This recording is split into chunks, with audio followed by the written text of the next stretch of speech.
ताज्या बातम्यांसाठी महान करेला सबस्क्राइब करा आणि बेल आयकॉनला क्लिक करा।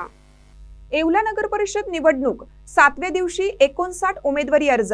आजपर्यंत 78 जणांनी भरला अर्ज। येवला नगर परिषद निवडणुकीसाठी उमेदवारी अर्ज दाखल करण्याची प्रक्रिया उत्साहात सुरू असून 7व्या दिवशी अर्ज दाखल करण्याचा वेग लक्षणीय वाढला आहे। आज तब्बल 59 उमेदवारी अर्ज दाखल झाले, त्यामुळे आतापर्यंत दाखल झालेल्या अर्जांची एकूण संख्या 78 वर पोहोचली आहे।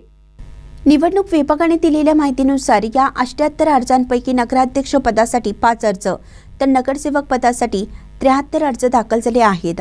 विविध पक्षांच्या उमेदवारांसह अपक्षांनीही मोठ्या प्रमाणात अर्ज दाखल करून निवडणुकीची रंगत वाढवली। येवला नगर परिषदेत सत्ता कोणाच्या हाती जाणार याबाबत राजकीय वातावरणात उत्सुकता वाढली असून पुढील काही दिवसात अजून मोठ्या प्रमाणात अर्ज दाखल होतील असा अंदाज आहे। निवडणूक निर्णय अधिकारी बाबासाहेब गाडवे यांनी अर्ज दाखल प्रक्रिया सुस्थितीत सुरू असल्याचं सांगितलं। सर्व उमेदवारांनी आवश्यक कागदपत्रासह अर्ज दाखल करण्याचं आवाहनही त्यांनी केलं। उमेदवारी अर्ज दाखल करण्याची मुदत शिल्लक असल्याने पुढील 2 दिवसात राजकीय हालचाली अधिक वेगवान होतील अशी शक्यता व्यक्त केली जाते।